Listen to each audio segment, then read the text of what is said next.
வணக்கம். திரவ அளவை கட்டுப்படுத்துவது எப்படி என பார்ப்போம். திரவம் என்பது ஒரு கொள்கலனின் வடிவத்தை நிரப்பும் பாயும் பொருள். உதாரணங்களாக தண்ணீர்,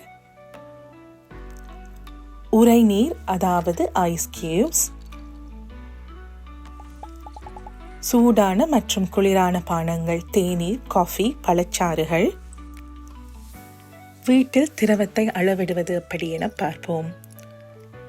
கரண்டி, குவளை போன்ற வீட்டுப் பொருட்களை பயன்படுத்தி திரவங்களை அளவிட முடியும்.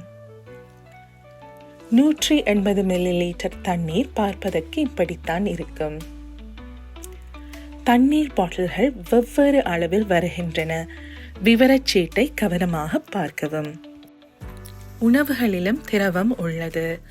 உதாரணத்துக்கு கஸ்டர்ட், ஜெலி, தயிர், ஐஸ்கிரீம், சூப் அனைத்திலும் திரவம் உள்ளது.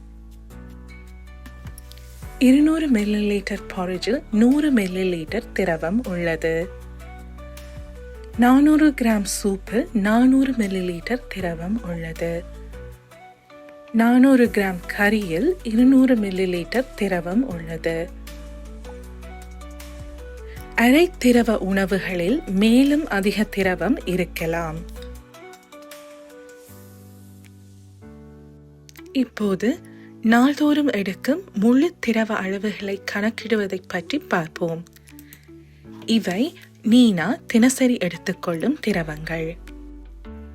அவர் உணவு மற்றும் பானங்களில் உள்ள திரவ அளவுகளை கூட்டி மொத்தமாக தான் 1300 ml திரவத்தை எடுத்துள்ளதாக கணக்கிட்டுள்ளார்.